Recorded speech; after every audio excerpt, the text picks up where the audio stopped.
안녕하십니까. 신흥균의 군사TV 디펜스 브리핑입니다. 오늘도 역시 전세계 각종 군사 안보, 국방, 무기 관련한 소식 전해드려야 되는데요. 역시 지금 우리 한반도 상황 심상치 않기 때문에 우리 한반도 상황 중심으로 또 여러분들 모르시는 또 일반 언론에 나오지 않은 새로운 정보 여러분들께 알려드리도록 하겠습니다. 우리 신흥균 국방TV 그리고 이 채널 군사TV 전혀 다른 내용으로 진행되기 때문에 이 군사TV도 구독, 알림 해주십시오.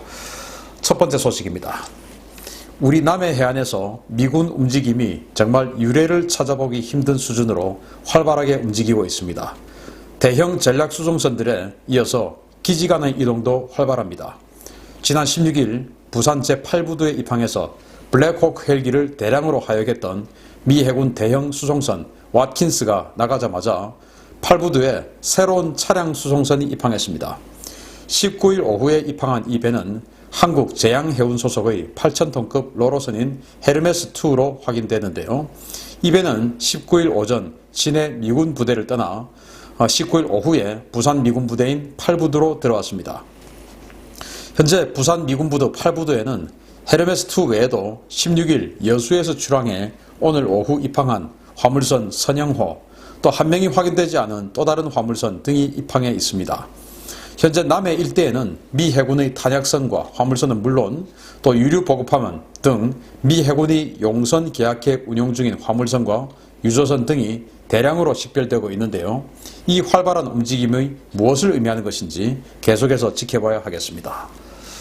자, 오늘 이 배가 지금 어제 오후부터 부산 미 군부대인 8부두에 정박을 해 있었어요. 그래서 이 뭔지 태극기가 그려져 있길래 이 뭔지 조사를 해보니까 한국 선적입니다. 헤르메스2라고 하는 배인데 차량 수송선이에요. 8,000톤이기 때문에 뭐 차량을 크게 많이 수송하는 것 같지는 않은데 아무튼 이 배가 미군 부대에 들어가 있습니다. 그리고 이 배 외에도 다시 또 어제 오후 한 3시경에 선영이라고 하는 이름의 배가 또 들어왔어요. 이 배는 좀 아주 작은 덩치의 뭐 한 2-3천 톤 정도 되는 덩치의 화물선인데 도대체 왜 한국 국적의 화물선이 지금 미군 부두에 이렇게 많이 들어가고 있는 것인지, 그리고 미 8부두 뒤편에 또 한국 국적의 화물선이 또 들어가 있어요. 그래서 도대체 미군 부두에 미 해군에 또는 이 주한미군에 무슨 일이 있길래 이렇게 많은 화물선들을 따로 계약을 해서, 이거 용선 계약한 거 아니겠습니까? 따로 계약해서 이런 많은 물류를 지금 이동을 하는 것인지 정말 알 길이 없습니다. 그래서 이 헤르메스2 그리고 선영 이런 배 미군에서 지금 한국에서 어떤 물자를 실어서 다른 곳으로 반출하기 위해서 이 배가 왔는지, 아니면은 지금 현재 뭐 워낙 많은 수송선들이 동원되어서 지금 한반도 주변에 쫙 깔려있기 때문에 더 이상 차출할 수 있는 이 미군 소속의, 미 해군 소속의 수송선이 없으니까 이렇게 한국 국적의 화물선까지도 용선해서 다른 곳에서 뭔가 실어와서 지금 미 8부두에 지금 하역하고 있는 것은 아닌지 알 길은 없습니다. 그런데 아무튼 이렇게 정말 평소에 보기 힘든 그런 많은 배들이 이렇게 움직이고 있는 것들은 일상적인 상황은 아니다. 또 그 와킨스 같은 경우에 블랙호크를 대량으로 내렸지 않습니까? 그러면은 그 정도 되면 하역을 하고 하루 정도는 휴식을 할 수 있을 텐데 바로 나가버렸어요. 아주 급하게. 그리고는 부두가 비어졌고 그리고 이 배가 들어온 겁니다. 그래서 아주 급박하게 지금 부산항에 한 개 있는 이 미군 부두의 저반 시설을 가지고 정말 급박하게 사용을 하고 있다라는 것이고, 그리고 이제 부산항 같은 경우는 그냥 뭐 일반인들이 볼 수 있는 지역에 8부두가 있기 때문에 이렇게 제가 정보 소스를 통해서 이렇게 알 수가 있지만은 진해 해군 부두 내에는 우리가 들어가서 볼 수가 없기 때문에 알 수는 없어요. 그렇지만은 진해 해군 부두 꽤 큽니다. 거기에 지금 뭐 AIS 상으로는 많은 미군 탄약선 그리고 화물선들이, 수송선들이 지금 들어갔다 나왔다 하고 있는데 미군이 정말 심상치 않은 물류 이동을 보이고 있다. 전쟁은 군수 아니겠습니까? 그래서 굉장히 많은 어떤 그 군수품을 옮기고 실어 나가고 실어 오고 또 이동하고 하는 모습을 알 수가 있는데 과연 지금 현재의 북한 상황과 관계가 있는 것인지 저도 궁금합니다. 두 번째 소식입니다. 북한이 전방지역 주요 포진지의 포문을 개방하고 포사격 준비태세를 갖춘 것으로 확인됐습니다. 우리 군 역시 대비태세를 강화하고 주한미군은 대포병 레이더를 전개시켰습니다. 2010년에 연평도를 향해 불을 뿜었던 북한 개머리 진지의 해안포 포문이 모두 개방됐으며 사격 준비를 위한 병력 움직임도 포착된 것으로 확인되었습니다. 연평도에 파견된 합동취재단에 따르면 북한은 19일 오후 현재 개머리 진지의 포문을 모두 개방했으며 언제든지 사격할 수 있는 상태를 유지하고 있는 것으로 알려졌습니다. 이에 따라 우리 군도 대응에 나섰습니다. 18일 전해드린 바와 같이 서북도서 지역을 방어하는 우리 서북도서 방위사령부는 이승도 해병대 사령관의 지시에 따라 전 부대 영내 대기와 생존진지 점령훈련을 실시했습니다. 미군 역시 주한미군 210 화력여단 예하에 포병부대들을 대기시키고 TPQ-53 대포병 레이더를 연천 일대에 전개시켜 북한의 포격 도발에 대비하고 있습니다. 북한은 관영 매체를 통해 북한군의 무력 도발 수위를 단계적으로 높이겠다고 공언해 놓은 상태인데요. 과연 북한이 어떤 도발에 나설지 면밀히 지켜보고 높은 대비 태세를 유지해야 하겠습니다. 지금 북한이 보시다시피 이렇게 해안포 바로 9.19 남북 군사 합의를 통해서 이 해안포 전부 다 닫았지 않습니까? 그런데 지금 다시 다 꺼내놨어요. 9.19 군사 합의 다 끝난 거죠. 그러니까 애초에 9.19 군사 합의 할 때 말도 안 되는 것이다 라고 했는데 정말 뭐 알고도 그랬는지 어쨌든 참 안타까울 따름입니다. 자, 이렇게 해서 우리를 공격하는 준비를 하고 있는 와중에 저는 뭐 어제도 말씀을 드렸지만 이승도 해병대 사령관 참 존경합니다. 고맙습니다.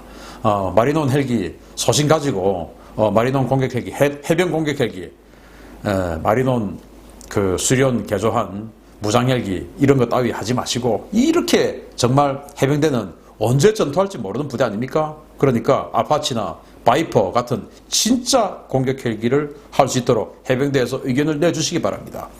지금 뭐 제가 여러 가지 소스로 듣기에 해병대에서 그렇게 하지 않고 있는 걸로 아는데 이승도 사령관님 이런 부분만 하지 마시고 우리 대한민국 해병대 안보를 지키기 위해서 해병대 공격 헬기도 아파치나 바이퍼 같은 진짜 공격 헬기 가져서 북한이 벌벌 떨 수 있는 해병대 만들어 주시기 바랍니다. 자, 그래서 해병대가 생존진지 점령훈련, 그러니까 뭐 연평부대 내에 있는 진지 6.25 파괴됐을 때 다시 이동해가지고 다른 제2의 장소에서 전개해서 대응사격할 수 있는 생존진지 전개훈련, 그것도 야간 기동훈련 한 거 정말 고맙습니다.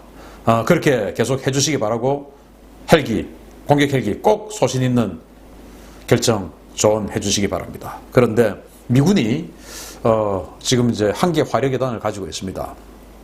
210 화력여단이라고 동두천에 있는데 이 210 화력여단에는 MLRS 다련장 로켓이죠. 이거 2개 대대가 있고 한 개 대대당 한 18문 정도 있는 것으로 알고 있어요. 그래서 한 36문 정도의 미군 MLRS가 지금 이 연천 동두천 이 서울 북쪽에 전개를 하는 것으로 알고 있고 그 대포병 사격을 위해서 미군이 최신 지금 도입한 TPQ-53 대포병 레이더, A사 레이더죠. 이걸 지금 전개시켜 놓았다, 가동했다라는 소식을 들었습니다.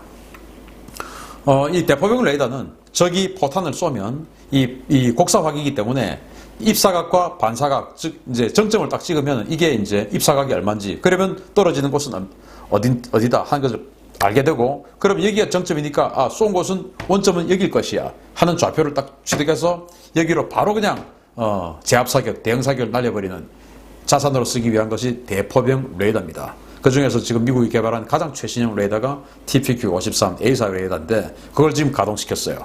자, 북한이 연천 또 파주 동쪽 이런 쪽에서 만약에 북한이 사격을 하게 되면 미군은 이 MLRS가 그냥 불을 뿜는 준비를 하고 있으니 김여정 함부로 지금 스탠딩 오더 내렸다가 큰일 날 것 같네요. 자, 미군이 이렇게 확실하게 준비를 합니다. 대한민국 포병, 대한민국 육군, 그리고 공군, 그리고 지금 NLL, 이 지역에 무슨 일이 생길지 모르는데 해군, 그리고 해병대, 정말 모든 우리 군대 확실하게 대비태세 해주시기 바라고 미군보다 더 나아간 응징태세 의지 가져주시기 바랍니다. 세 번째 소식인데요. 지난 국회에서 외교통일위원장을 역임했던 윤상현 무소속 의원이 북한의 연락사무소 폭파 이후에 고조되고 있는 긴장 해소를 위한 방안을 제시하고 나서 주목됩니다. 북한의 위협이 커지고 있는 가운데 윤상현 무소속 의원이 국내에서 제기되는 독자 핵무장론을 일축하고 한미동맹 강화를 통한 대북 압박과 사태 해결 방안을 제시했습니다. 윤 의원은 19일 페이스북 게시물을 통해 우리나라는 NPT와 한미 원자력 협정을 체결해 핵무기 개발이 어렵고 자체 핵무장은 국제사회로부터 고립을 초래한다 라고 지적했습니다.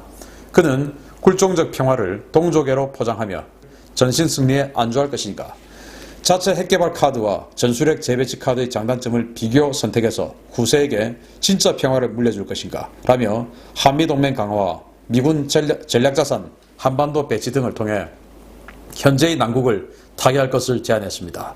윤 의원은 현 시국 타개를 위한 방안으로 9.19 군사합의 공식 파기와 대북 군사대비태세 대폭 강화, 한미연합전력 복원을 제시했으며 구체적인 방법론으로 미 해군 전략자산인 스텔스 구축함 주멀트의 평택 또는 제주 순환 배치, 그리고 한국 영해 인근에 핵미사일 탑재 핵잠수함 상시 배치, 그리고 한미 간 핵 공유 협정 체결 등을 제시했습니다. 정치권에서 나온 이런 현실적인 대안들이 부디 실제 정책화되어 위기의 한미 동맹이 다시금 굳건해지고 이를 통해 대한민국 안보가 바로 서는 날이 하루빨리 오기를 국민의 한 사람으로서 간절히 기원합니다. 지금 안보에 대해서 또는 국제정치 현실에 대해서 잘 모르시는 분들은 야 우리도 핵개발하자 이참에 그래 핵개발하자라고 하면 속은 시원하죠. 화끈하죠. 그런데 핵개발해서 국제제재 받고 북한처럼 안보리 제재 받아서 아무 무역도 할 수 없는 상황 되면은 여러분들 행복하시겠습니까? 마음이야 시원하죠. 그 말 누가 못하겠습니까? 그 말 할 수 있죠. 누구든지. 저도 할 수 있습니다. 그렇지만 저는 하지 않습니다. 왜냐? 국제체제를 알기 때문에 그렇습니다. 그래서 감정적으로 정말 무책임하게 내 인기만 올리면 돼. 내 표만 얻으면 돼. 이런 사람들은 핵개발하자라고 얼마든지 할 수 있습니다. 여러분들 그런 사람 조심해야 됩니다. 아무 도덕성 없는 무책임한 자들입니다. 그런 핵개발하자는 사람들. 핵개발도 하긴 하되 대만이 먼저 하면 일본이 먼저 하면 그때 가자. 앞에 나서면 그냥 바로 두드려 맞게 됩니다. 그래서 두 번째로 가야 돼요. 뭐든지. 그래서 그런 생각을 가지고 지금 여기 윤상현 의원처럼 우리 핵개발 대신 미국하고 핵공유 협정 체결해서 우리도 나토처럼 터키처럼 독일처럼 이태리처럼 우리 공군기지에도 핵무기, 전술핵무기 지금 미국이 새로 개발한 벙커버스터 B-61-12 그거 갖다 놓자. 그리고 우리 F-15K 전투기 그리고 지금 도입하고 있는 F-35 전투기에다가 그 핵무기 운영할 수 있는 능력 부여하자. 그리고 주멀트 제주도 와라. 이런 게 훨씬 더 현실적인 대안이 아닌가 싶고요. 이런 현실적인 대안 제시해 주셔서 감사하고 이뿐만 아니고 이런 현실적인 그리고 정말 적용할 수 있는 대안들 많이 나와야 됩니다. 그게 바로 정책 대안정당 아니겠습니까? 그냥 아유 핵개발하자. 아유 참 한심한 무책임한 사람들이죠. 자 오늘도 역시 우리 한반도 관련해서 디펜스 브리핑 꾸몄습니다. 계속 구독해 주십시오. 계속 알려드리겠습니다. 마치겠습니다. 감사합니다.